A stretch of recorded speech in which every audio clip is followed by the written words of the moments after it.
both work integrated learning at the workplace and micro-credentials or CPD are there to ensure ongoing and continuing practical education of professionals. So basically, one of the things we've been looking at is, how micro-credentials can actually uphold the standards for CPD or CPE, which I think is essential to being a professional. It's not only having, certain graduate attributes on graduation and entry into a professional association maybe, but also maintaining that level of education and knowledge.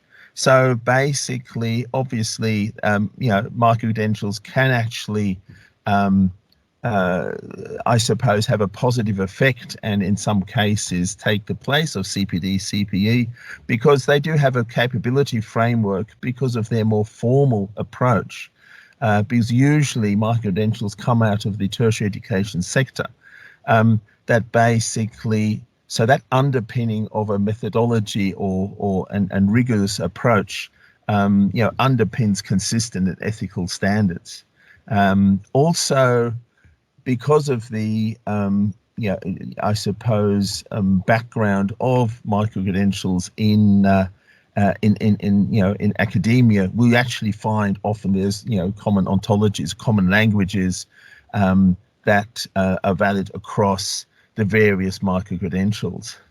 And of course, that's really important when you start looking at some of the quality aspects, because we've seen, and I'm wondering what it's like in Ireland, but certainly in Australia, we've seen, should I say, micro-credentials sprouting like mushrooms after rain, because often even the educated professional public are a bit confused and saying, well, which micro-credential is actually, worthwhile the money and the time spent into it. So obviously, quality of micro-credentials is really important. And obviously, in many cases, CPD, CP offerings will actually be linked back into higher level award courses, grad dips, grad certs, whatever. There is, as you know, the long-standing hope of some people that all you need these days for a PhD is a stack, a very big stack, of course, of micro-credentials, but as we all know, it doesn't quite work like that. So maybe on to the next slide, Marit, please.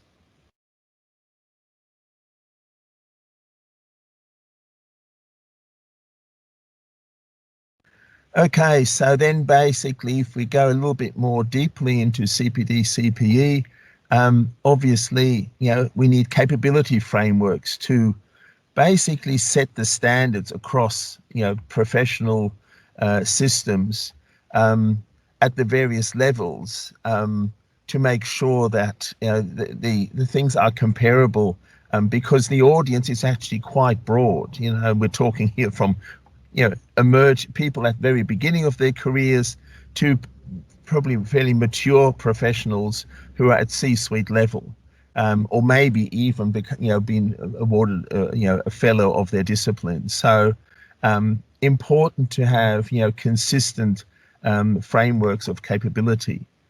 And also, you need then, of course, the scientific underpinning, and there's a couple of things that Ash mentions here, which I won't go into because that's really her area of speciality. So maybe next slide, please, Byron. Thank you.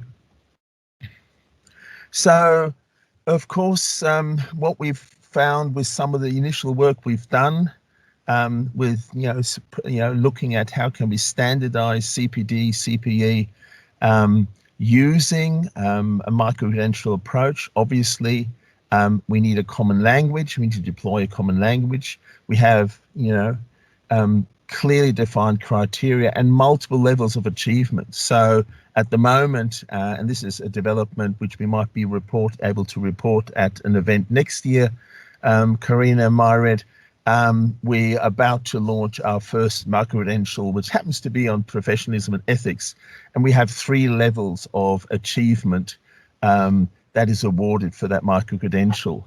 And obviously, with that granularity, that allows professional associations to really clearly, signpost or define how the expectation is that professionals achieve to maintain their professional standing. Because it is important to clearly define the standards against your measuring the the maintaining of one's professional knowledge, which of course is the fundamental purpose of CPD, CPE schemes. And of course, things need to be measurable. They need to be transparent. They need to be, you may be able to replicate them, just to ensure, the fairness of any CPD, CPE approach, which of course then leads to the maintenance of one's professional standing. Thank you, Mario. Okay, so we've gained some experience in Australia in some area with some continuing professional educational development units in professional ethics. So our National Engineering Association, Engineers Australia, Australian Computer Society, and the Chartered Accountants Australia and New Zealand all have units of learning in professional ethics. Another area which is becoming increasingly relevant is the area of diversity, equity, and inclusion.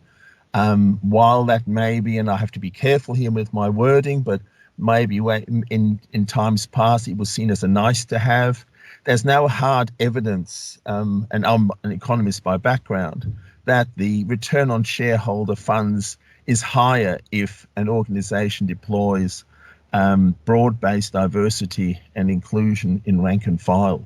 So directors of organizations who don't provide, if you like, or in the diversity and implementation of inclusive approaches in their organizations could be seen as negligent to their shareholders if they don't assess that properly. So as an underpinning to that, if you then have some CPD or micro-credential in that area, that's very helpful and is great evidence to show that the leaders of an organization have taken that issue seriously and assessed it competently. And of course, we all know data protection, security, all that stuff is of course most important, because one of the biggest threats to organizations today is, if you like, hacking and nefarious, IT activities.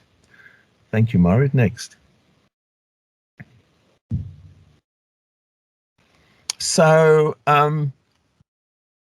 we're positing that maybe the traditional continued professional education and development approaches in professional associations might progress or mature towards formally awarded higher education courses and mini courses, of course, at the granularity level of micro-credentials.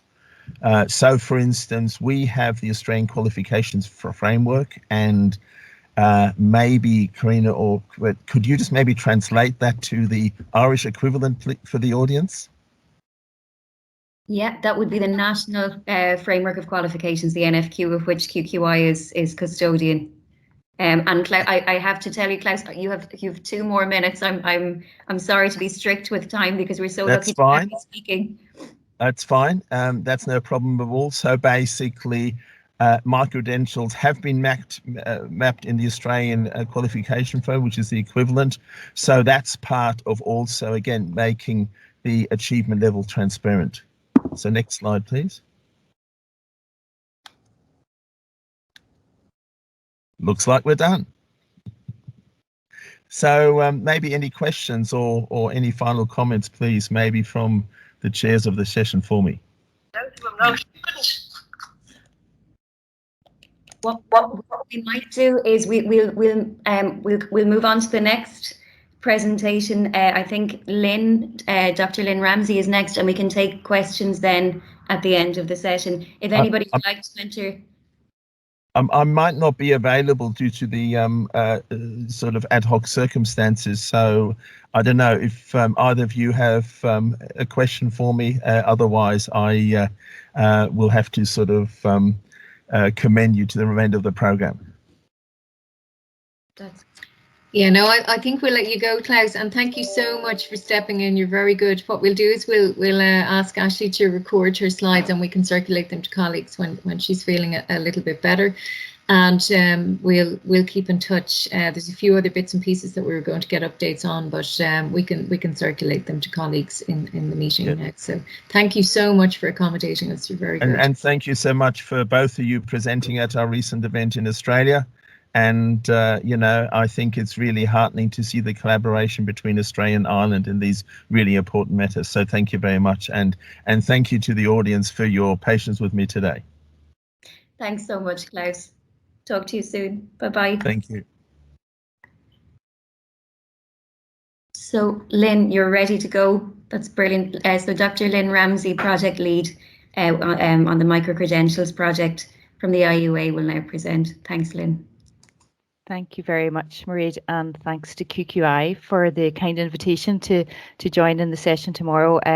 Really interested in Klaus's presentation there, and I was making some notes as he was talking. There's a lot of synergies in terms of that Australian experience and our experience here in the microcreds project. So thanks again. I have the opportunity now today to share some insights from our microcreds project. This is one of the HCI Human Capital Initiative funded projects. Colleagues around the table will probably be fairly familiar with the HCI, but its monies derived from the National Training Fund, and call went out, filtered through the Higher Education Authority, looking for projects that would really speak to agility and flexibility in terms of what we do in higher education, would speak to a dynamic engagement with enterprise, and colleagues in the IUA and university colleagues pulled together this really exciting project. So it's a 5-year project for 12.3 million, and we're working with 7 of our university partners, and you'll see them all there on the slide. So University College Dublin, UCC, the University of Limerick, Trinity College Dublin, NUI Galway, Maynooth University and DCU. And I think that range of universities and the depth of experience and research capacity and depth of different partnerships with industry really speak to the quality and the base in which this project is working. So we have 4 strands which are interconnected and frame our project. The first is to develop a national framework for micro-credentials. The second is to think about how we might engage with enterprise in a dynamic and sustainable and evidence way. And I'll share with you today our approaches to what that piloting engagement might look like at the collective level. And obviously our universities are working in particular ways with their own enterprise partners in addition to that. The third strand is the development of a digital platform which will show all learners, show enterprise the suite of micro-credentials which are available, and the platform will be linked to a digital credentialing solution, so that learners who undertake the micro-credentials will be able to port them within their digital rucksack, and we're delighted to be working with Europass as an early adopter. And then the final strand, and perhaps the most important strand of all, is that our university partners are developing a range of micro-credentials, and even listening to Klaus today and talking about some of the micro-credentials developing in the Australian context from the PSRB side of the house, we're already seeing similar micro-credentials developed from some of our partners, so I might touch on some of them today. So I thought it might be interesting for this group to get a sense of 3 particular areas. So one is that how we're working in terms of prioritisation and governance. The second is to really describe the approach that we're taking. We're looking at an iterative pilot approach. This is a 5-year project, and whilst micro-credentials as a terminology might be new, we know very well that the idea of a small course is not new, but us working together as a collective across 7 universities absolutely is new. So we'll talk through what that piloted approach is like. And then finally, I might touch on what the enterprise collaboration looks like, because I think that's particularly maybe of interest to this group today. So we're very lucky, I think, in many ways that this project sits at the highest level within our universities. There's really strong strategic commitment right up to the level of presidents. You can see in the university strategic plans a calling out of that flexibility in terms of lifelong learning. Indeed, some of the universities mention micro-credentials in their strategic planning. So it really goes to the heart of how universities are thinking about engagement with professionals, enterprise, civil society and public sector bodies on a lifelong and life-wide basis. As a collective, we report ultimately into our registrars, and I think that's really important in terms of quality assurance, boundaries and principles. We have a steering group which is comprised of representatives from each of our universities at a very senior level. And then crucially, we have 7 full-time project leads in each of our universities, and I'll introduce the project leads to you now shortly. We have an enterprise advisory group, and I'll introduce you to some of our enterprise advisory group members. And then we have a number of ad hoc groups, which we're lucky to be able to reach out to as we need. So we have a senior technical leads group who we're working with in terms of the scoping of our discovery portal. We also have a comms group bringing together IUA comms staff, comms staff in the universities, and also our specialists from the universities. So these are our project leads. Some of colleagues here will be very familiar with the project leads, but maybe not everyone. I know some of them are on the call today. So we have project leads in each of the 7 universities and all working full-time, but all from very different backgrounds, which I think is very interesting. So, for example, Circa McCahey would have come from the career guidance side of the house in UCD. Mags Ireland there working through the medical faculty in UCC, and so on. A real difference in backgrounds and experiences, and I think that shows a strength in terms of the diversity of thinking that we are able to leverage through the project. And then our enterprise advisory group is a fantastic body because they're a great resource for us to sense check direction of travel and also to communicate back at key stages of the project through all of their stakeholders. Tony Donoghue chairs, and that's some of our membership there. So you can see we've got a range of companies, collective groups, representative of large corporations and also SMEs. So we're working in a piloted way on the project. So we've kicked off an initial pilot phase Q2 this year. And we're moving now to an interim review of that pilot phase just this month of December. There's kind of 4 elements to our initial pilot: a working definition, core values, the constitutive elements of the micro-credentials, and what would be similar to the common diploma supplement.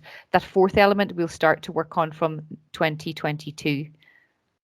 So we've been paralleling or shadowing the working definition of the European Commission. And for many of you on this call, this will be very familiar, but I was struck when Klaus was talking that a lot of what he was describing was really similar to this working definition. Of course, the European Commission has gone out to consultation on the micro-credentials, and the recommendation to Council will follow this month, and that travel through the French presidency or the Czech presidency. We're not expecting the definition to be substantially different from this one. So it talks about that proof of learning outcome that a learner has acquired following a short learning experience, and the learning outcomes assessed against transparent standards. So just listening to Klaus there, very similar to some of the direction of travel in Australia. Our work is centred around these core values, and at the heart of those is leadership in lifelong learning. And what's interesting about the university work are some of those flanking values. So we talk about the dynamic enterprise collaboration that I'll go into in more detail. Excellence and innovation, predicated on research-led micro-credentials, looking at flexibility and agility, but underpinned by robust quality assurance, which is an interesting space and an important space. Work that's entirely learner focused. So we are looking particularly at learners who are already working by and large, who are looking to upskill, reskill, or shift careers. So that's a very similar space to the space that Klaus was describing. We're mirroring inclusive approaches at every stage of our work. And the micro-credentials are not there for their own benefit. They're designed to address in a flexible way economic and societal challenges. So with our pilot phase, and bear in mind we're doing an interim review, we've been working within this space. So we're looking at the credit levels mapped to levels 7 to 10 on the National Framework of Qualifications. we're looking across a sliding scale of 1 to 30 ECTS. And of course, robust quality assurance underpinning the work at every stage. It's our intention that we will work with our partners to develop pathways so that micro-credentials can be stacked towards larger awards. It's absolutely not, as Klaus described, a bag of credits that you can say, well, let's shake that up and we'll translate that into any award. There has to be integrity in terms of the larger awards that the micro-credentials are stacked into, but it does give learners that flexibility to learn at their own pace, in their own time, and in balance with their home and life commitments. We'll be using the Bologna tools and recognition frameworks as we move, of course. And then moving finally to the last phase of our work, that's that engagement with enterprise. So we have a concept called Microcreds Innovate, which we're piloting, and that's using established data on skills gaps to understand how can we work together as universities and as enterprise to co-design micro-credentials that respond to these big enterprise and societal challenges. So there are 3 micro-credential phases that we're looking at. The first Microcreds Innovate is focused on zero carbon, and that's building out on the EGFSN report, and our next 2 are in digital transformation and the SME space. So I think there's a lot of very interesting micro-credentials in that zero carbon space that speak to the regulatory requirements, say for PSRBs, no more than those broader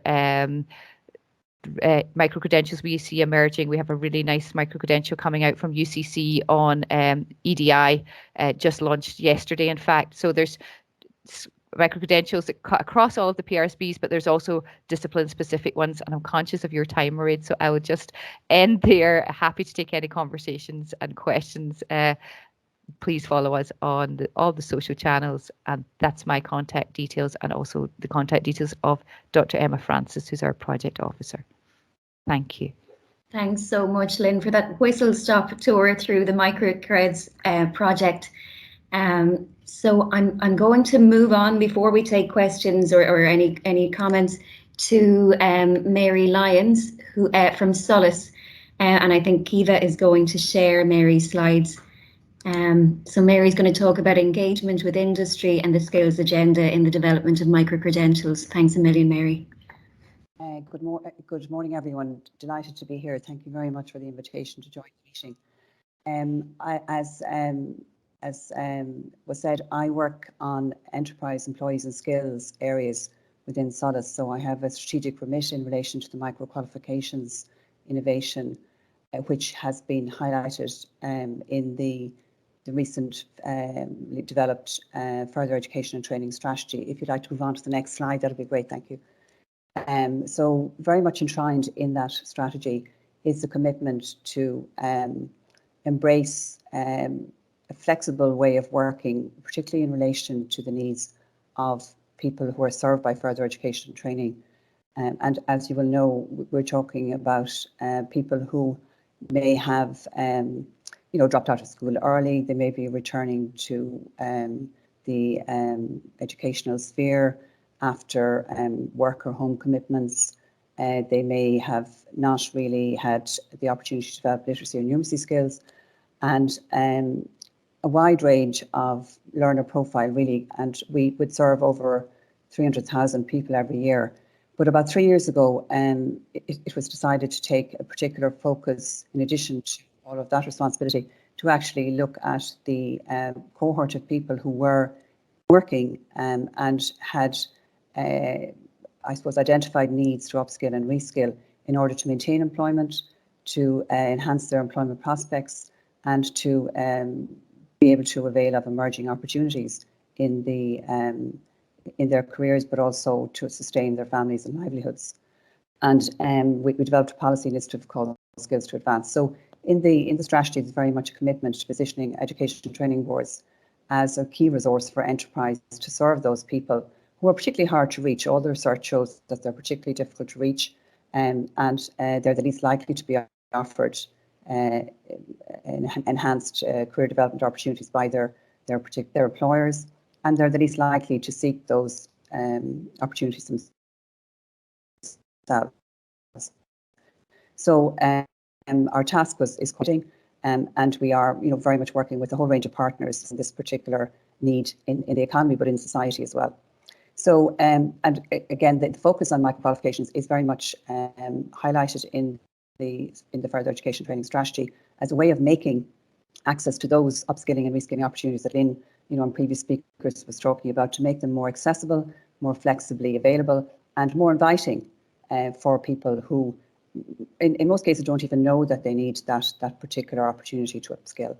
And again, we're very much working within the European approach, which largely to date has focused on higher education, but recently obviously is carrying out research and developing themes in relation to further education training, or working alongside that as a national funding authority for further education and training. So moving on then to the next slide, I just want to talk to you about the project that we developed. In terms of our commitment to employees and enterprise, we developed a policy called Skills to Advance in conjunction with the Department of Education at the time and a whole wide range of stakeholders in the enterprise arena. And this has been rolled out over the last 2.5 years. We have developed over 25,000 people now to date through that policy, and we're expanding it in the coming year again. But part of that policy is a collaboration fund. It's called an Innovation Through Collaboration Fund, and the whole focus of that is to provide a platform for education training boards around the country to partner with other institutions, including higher education, technology companies, sectoral bodies and agencies, and in particular enterprise, to ensure that they are continually developing agile and flexible opportunities for enterprise and for employees. And we've been very successful. We've funded 10 key projects to date, and we'll be funding another 3 in the next, will be announced shortly. So it's an ongoing commitment to innovation in the further education and training sector to the benefit of enterprise and employees. And within that, then, we identified the opportunity to develop a micro qualifications project. We're calling it qualifications very decidedly because it's very important that the qualifications offered are seen by the employees and the employers themselves to fit within the national framework of qualifications, to be seen as recognised qualifications, because the market in terms of micro-credentials is quite complex, particularly if you're a worker, if you're actually employed. There's a whole range of offers available, and often quite difficult to discern whether they offer a pathway or not in terms of future progression, which is key to us in terms of our work in Solace, investing in that continual development of the individual, the enterprise, and the community and the region. So we have launched a pilot and a pre-pilot with the education training boards. There's 16 of them around the country, and we have really good partnership with QQI in this respect in developing the methodology and the documentation, the framework in relation to pursuing the project. And so we're well advanced now, where we have we have 1 proposal already in progress, and we have 3 more going forward shortly to within the PAC process. And I just outlined to you now on the next slide how we're doing that. So as I said, we're working through the Skills to Advance policy. So education training boards are making available upskilling opportunities, on a daily basis. But what we've done through the innovation and through collaboration process, we've developed a whole lot of new ways, new methodologies, based on very much a research approach to working with enterprise to identify their needs. So very much an evidence-based approach to identify what are the gaps in the existing training offers and qualifications available nationally and internationally in emerging areas such as, for example, advanced manufacturing, and I'll just take fish farming as a particularly important aspect of our marine industry. So we have done rigorous analysis with partners to identify the gaps, very much reaching out to industry, working through the regional skills fora and representative bodies like ISME and Small Firms Association, and then sectoral bodies to assemble that particular evidence to identify where we should focus our efforts, and hence the 4 areas we've started with, as a showcase in terms of what the need is and how we propose to approach it. So again, moving on to the next slide, thank you. So the approach we're adopting is that we want very much to start with the learner, hence the emphasis on finding the evidence in terms of the skills gaps, But we do that, the ETBs work using survey research, but also personal contact interviews and a methodology called skills needs analysis to actually work with individuals and companies to identify those needs. Then as we set up a working structure whereby we would have a steering group, much like Lynn explained, in terms of the governance and infrastructure, where we have senior further education training directors who head up their function in relation to serving their communities through further education training within the Education Training Board. So they participate in the working group structure.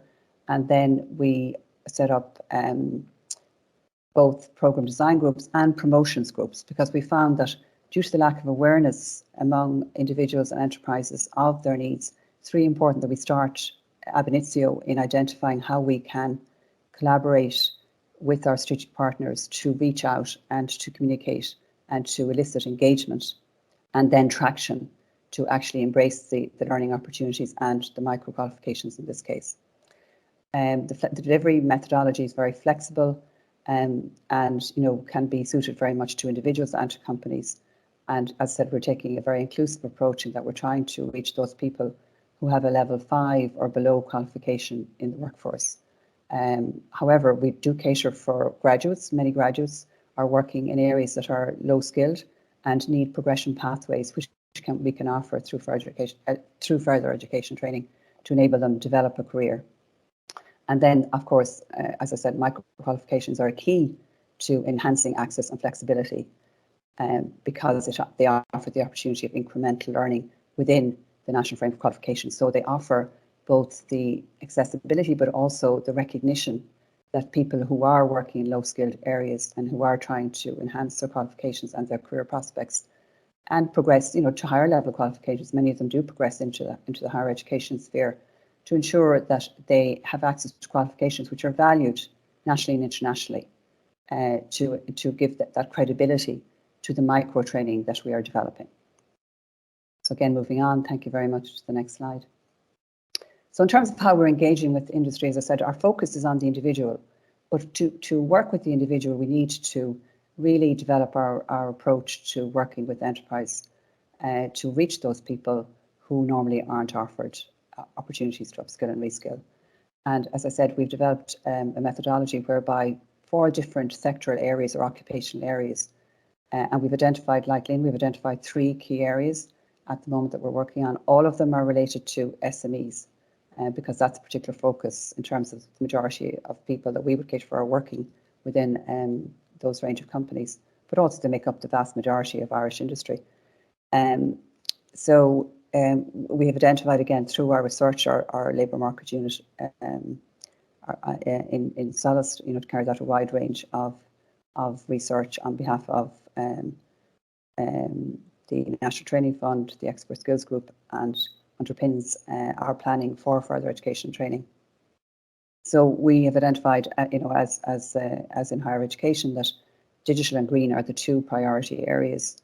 And then we have the 3rd area we call emerging areas, which are very sectorally focused. I give the instance of advanced manufacturing and the marine industry as 2 areas there that we've identified.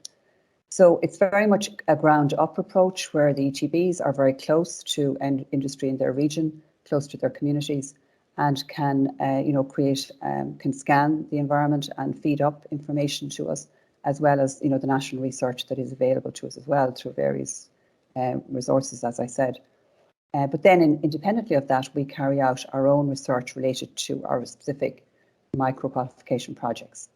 And we do that in conjunction with 6 or 7 ETBs would be represented on each working group. And we then start to work with them to develop contacts with companies in their regions, and again supported by specialist agencies such as the Environmental Protection Agency or other sectoral agencies which are brought onto the group or welcomed on as partners to inform our approach and our progress with the pilots. So this methodology has been very successful to date. As I said, it's about trying to bring together the local knowledge, formalised through research and engagement with local industry, and then blending that with national engagement by myself and my team, and colleagues with their whole range, at this stage I think over 30 enterprise stakeholders on the various groups, and weaving together the knowledge base and the data from the two sources to ensure that we have a holistic perspective on not just what the needs are, but how we might approach them, and where we can blend with existing provision and where there's need for innovation and development, having scanned nationally and internationally to reach out to prospective partners. So it's a process in development, but it's very much building on the work we've done over the last number of years through Skills to Advance, where we create an infrastructure for working with industry. There are teams in every ETB who are specifically working on serving enterprise and employees. And as I said, we've conducted, just to link with our earlier speaker from Australia, in a previous role as Director of Professional Development for the 10,000 people who work in the sector, we would have launched specific dedicated training for those team members to ensure that they were equipped to reach out to industry and to be able to, I suppose, consider from the industry standpoint or from the employee standpoint how education can serve them. So that was a really big part of our work in trying to pivot the perspective of the provider or the developer to really embrace the perspective of the individual or organisation or enterprise, which could really benefit from further education and training services.